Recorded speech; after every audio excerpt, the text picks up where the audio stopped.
శశి, అమ్మా శశి, శశి.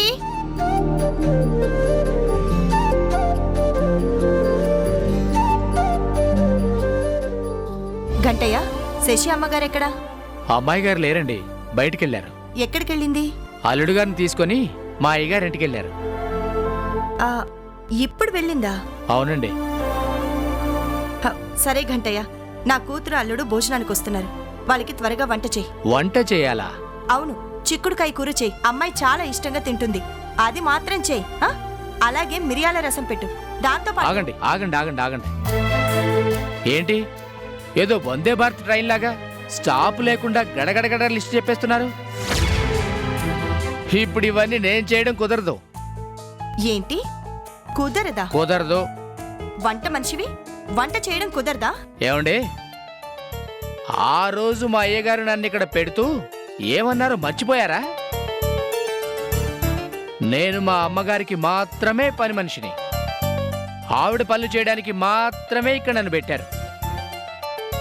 అలాంటిది ఇప్పుడు మీరు వంట చేయమంటే ఎలా చేస్తాను? అది కూడా చిక్కుడుకాయ కూర, మిరియాల రసం. ఇవన్నీ మనతోటి కాదు. నిన్ననుకొని ఏ లాభం? అంత మా తలరాత. వాళ్ళు వచ్చేస్తారేమో, ఈలోగా నేనే చేసేస్తాను.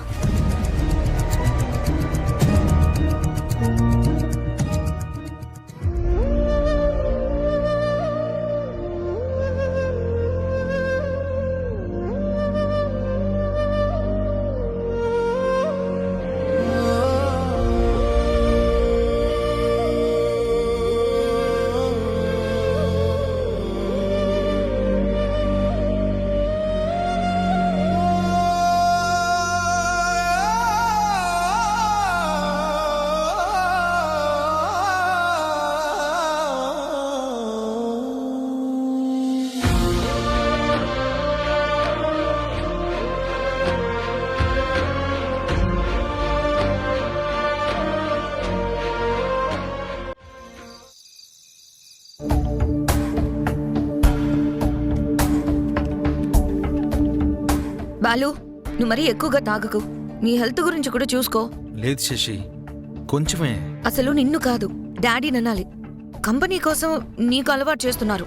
Dad, this is too much. అల్లుడు, శశికి నువ్వంటే ఎంత ప్రేమో చూడు. నీ ఆరోగ్యం కోసం ఎంత తాపత్రయపడుతుందో. నీ కోసం నా మీదే అరుస్తుంది నా బేబీ. చూడమ్మా, నీ ప్రేమ ఎలాంటిదో బాలుకి బాగా తెలుసమ్మా. అర్థం చేసుకున్నాడు. అవును శశి, నువ్వు రాకముందు నా జీవితం వేరు, నువ్వు వచ్చిన తర్వాత నా జీవితం వేరు. నీలాగా నన్ను ప్రేమించేవాళ్ళు ఎవ్వరూ లేరు. కానీ నన్ను మీ ఇంట్లో అందరూ అపార్థం చేసుకున్నారు కదా బాలు. ఆ ఇంటికి శశరేఖ నిలయం అని పేరు పెడితే ఎంత రాద్ధాంతం చేశారో చూసావు కదా నువ్వే.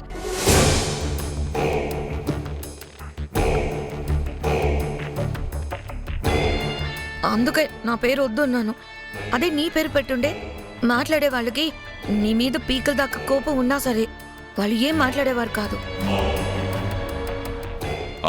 అది నిజమేనమ్మా.